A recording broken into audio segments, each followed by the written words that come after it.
Oke, selamat pagi anak-anak. Apa kabarnya hari ini? Ya, tentunya akan baik ya. Nah, untuk pertemuan pada pagi hari ini, kita akan mempelajari tentang sendi dan otot manusia. Nah, sebelum kalian mempelajari materi ini, coba sekarang kalian gerakkan tubuh kalian sesuka hati kalian. Nah, coba kalian pikirkan, kenapa sih kalian dapat melakukan berbagai macam gerakan? Padahal, tulang sebagai penyusun sistem gerak manusia itu sangat keras dan tidak bisa kita bengkokkan. Nah, ternyata itu semua terjadi karena pada penyusun sistem gerak kita terdapat sendi. Nah, standar kompetensi yang akan kita pelajari pada hari ini berdasarkan SK 3.1, memahami gerak pada makhluk hidup, sistem gerak pada manusia dan upaya menjaga kesehatan sistem gerak. Dan untuk keterampilannya nanti kalian akan mendapat tugas akhir membuat tulisan tentang berbagai gangguan pada sistem gerak.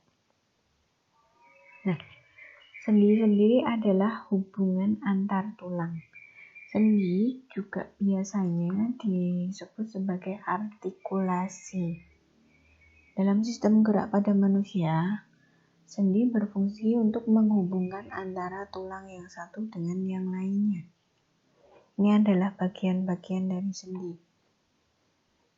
Ada peristeum, tulangnya, membran, ini ligamennya yang penghubung antar sendinya. Terus ada tulang rawan hialin. Sendi itu dibagi menjadi 3. Yang pertama sendi mati atau sinartrosis.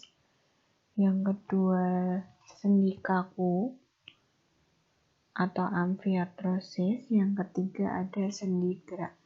Kita pelajari satu persatu ya. Yang pertama adalah sendi mati atau sinartrosis. Sendi ini tidak memungkinkan terjadinya pergerakan. Contohnya adalah hubungan antara tulang-tulang tengkorak di sini.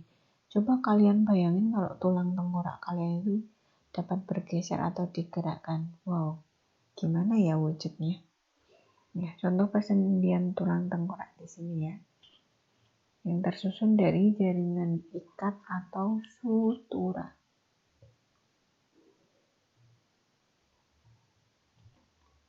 Terus ada amfiartrosis atau sendi kaku.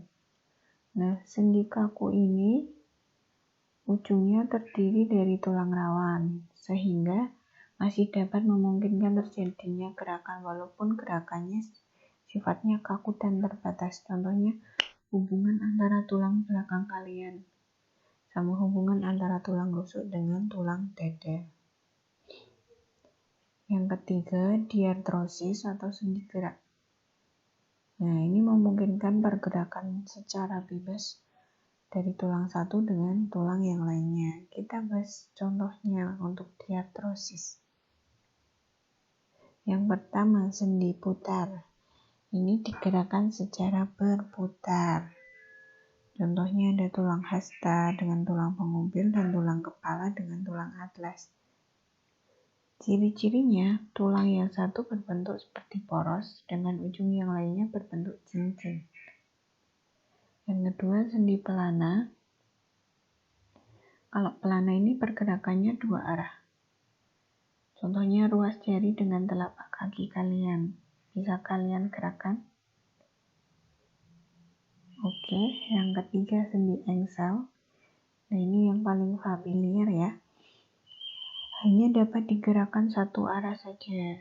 Contohnya jari kalian, lutut dan siku kalian. Selanjutnya ada sendi geser. Ini hanya memungkinkan pergeseran antar tulang. Contohnya adalah sendi pada tulang belakang, tulang pergelangan tangan, dan pergelangan kaki. Sendi geser memungkinkan tulang bergerak ke depan dan ke belakang. Contohnya nih, kalau kalian lagi duduk, tulang belakang kalian kan nggak mungkin langsung bergeser banyak ya. Terus ada sendi peluru, dapat digerakkan ke segala arah. Contohnya ada hubungan antara lengan atas dengan bahu dan tulang paha dengan gelang panggul. Nah, ciri-cirinya ini tulang yang satu ujungnya bulat, sedangkan tulang yang lain bentuk ujungnya berongga seperti mangkok. Ada di gambar ya. Gerak karena adanya persendian itu dibagi menjadi 5. Yang pertama, ekstensi.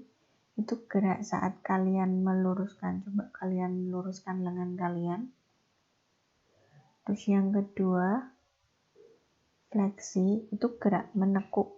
Coba kalian tekuk lengan atau lutut kalian. Nah, fleksi dan ekstensi. Yang kedua ada abduksi. Itu gerakan menjauhi badan. Dan adduksi itu mendekati badan. Terus yang ketiga, depresi itu menurunkan. Contohnya saat kalian membawa tas belanjaan ya. Yang kedua ada elevasi atau mengangkat. Kalian mengangkat barang. Terus ada supinasi.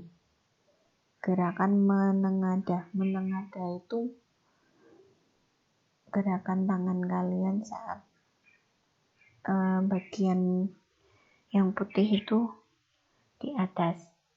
Terus pronasi itu untuk telapak tangan kalian yang ditelungkupkan. Terus ada inversi, gerak memiringkan telapak kaki ke arah dalam tubuh. Dan eversi, gerak memiringkan telapak kaki ke luar tubuh.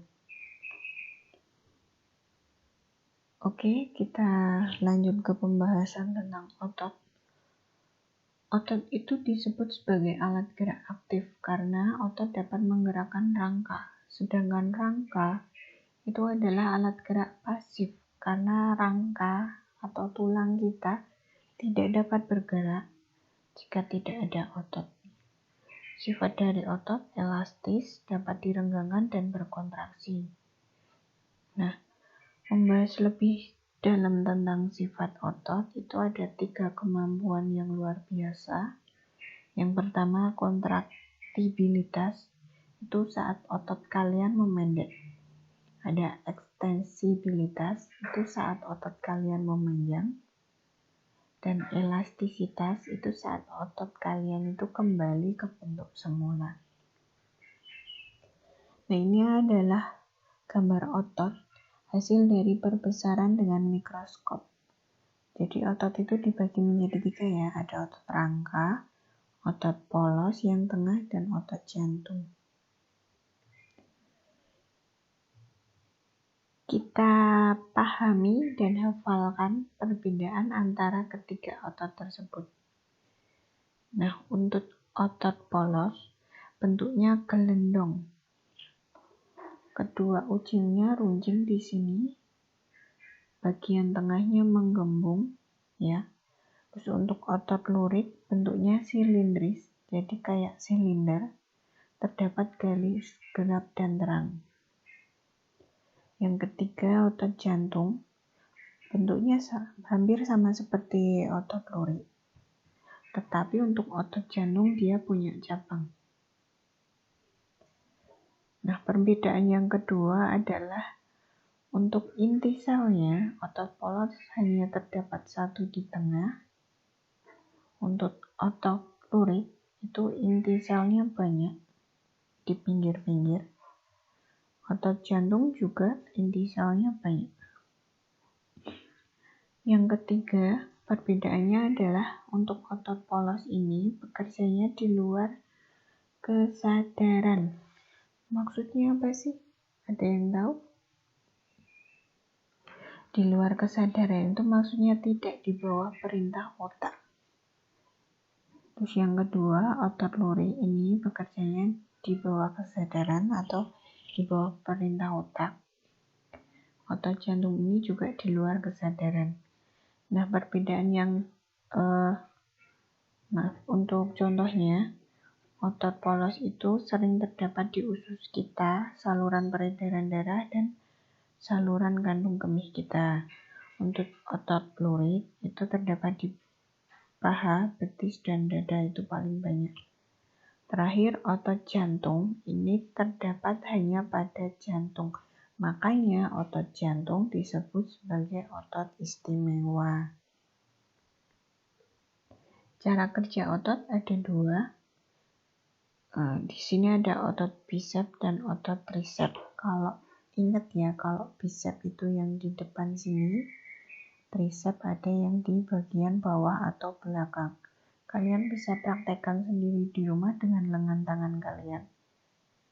Nah, cara kerjanya ada dua, berkontraksi dan berelaksasi. Saat otot berkontraksi, itu ototnya akan memendek seperti ini. Dia akan mengeras dan bagian tengahnya menggembung atau membesar. Sedangkan saat berelaksasi, itu dia akan kebalikannya, memanjang dan mengendur. Nah, untuk sistem kerjanya, jadi ini berlawanan ya. Kalau otot bisepnya kontraksi, otomatis tricepnya relaksasi. Sedangkan kalau otot bisepnya relaksasi, otot tricepnya yang berkontraksi.